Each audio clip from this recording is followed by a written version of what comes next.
A lot of my friends think this is funny because I used to actually hate Muslims. And I was known as the Muslim hater because I just was really affected by the media, and I was very much into reading like magazines like Marie Claire and you know, Elle magazine, and they always had an article about some poor Muslim woman who'd been beaten up by their husbands in, you know, Pakistan or wherever. On one hand, the media is telling me, you know, like showing us pictures of women being oppressed, people being violent and wars and stuff. It's the mainstream media's sort of perception. Absolutely negative. Obviously you have the media stance. You have the cultural stance from my parents. I used to live in New Zealand, and there weren't many Muslims in New Zealand when I lived there.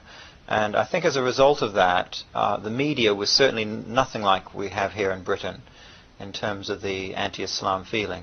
I had a lot of bigoted ideas and conceptions which were totally alien to Islam. But what I found out was from all these sources that emanated this negativity towards Islam, they had no appropriate basis. And I think that was definitely an advantage, because when I started to study Islam, there was no preconceived ideas that I had. I used to look at all the problems in the world, and every time I switched on the TV there was, you know, a bombing. The basis was usually an egotistical one. All the fighting in the world was, there was Muslims involved. A hidden agenda one, in terms of like, they agree with something now, let me support you further by rejecting other things. So I was like associated violence and fighting and corruption all with Islam. Then on the other hand, I used to see the people at university, and I used to find that they were doing a lot of stuff that, you know, Islam didn't permit. But I used to think that, well, that was because Islam's too harsh, that, you know, it couldn't like deal with people's problems and stuff like this.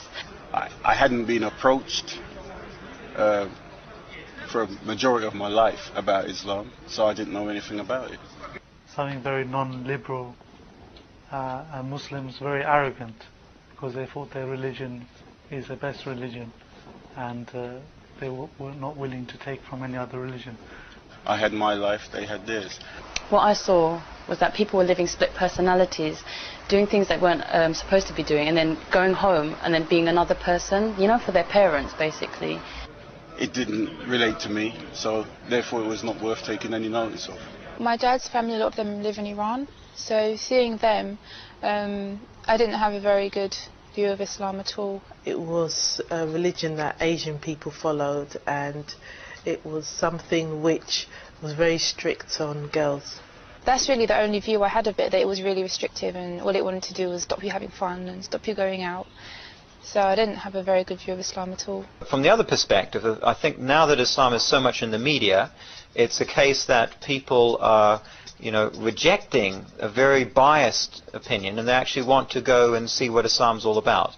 So there is a almost like a backlash in the sense that against this negative media, and they want to understand Islam and actually see what it has to offer.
Quran was revealed to Prophet Muhammad, peace be upon him, at the age of 40 in the Arabian city of Mecca in the year 610 AD. This was to be a path, a way of life, distinct from all other ways of life.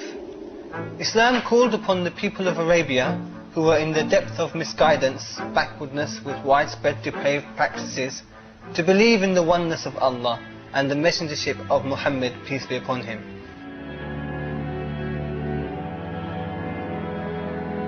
To believe that there is a life in the hereafter, and hence to commit one's affairs to Allah.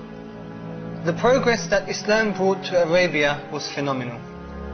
Pre-Islamic Arabia had primitive tribal practices that kept people constantly at war and divided. They held no value for human life, whether it was men, women or children. However, Islam brought about a complete transformation in society, reformed the people and made them into one brotherhood to the point that it eliminated tribal warfare and other forces of divisiveness. This short documentary will attempt to shed some light on why Islam appeals to people of diverse backgrounds.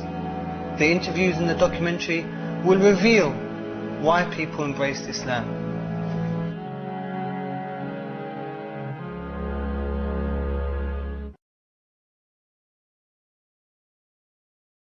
I think before I embraced Islam, my viewpoint was like most of the other people in the West. You know, basically have fun in life. Which was, you know, get ahead. Having some kind of status in this life. Enjoy myself. Get a good degree. Have a good career. Get a good job. Getting a bit further up the career ladder than my parents. Make lots of money. Go to parties and have fun, and meet people and have fun, and go out and have fun. But you find most of the time when you do that, you're just miserable at the end of the night anyway. And, you know, look after yourself, or look after number one. In terms of belief, I didn't really believe in anything. I didn't have any religion that I followed. My dad's Shia Muslim, but he doesn't practice, and my mum is from Scotland. She doesn't practice. She's Christian, but she doesn't practice either. My life was a bit messed up here. Talking about my life, like, for the first 2 years of my life, I lived with my mum and my dad, and my dad left my mum when I was 2 years old. It's not as easy just to say, oh, I want a happy life, because life throws tests at you all the time. My dad left my mum because he's gay. But when I came across Islam,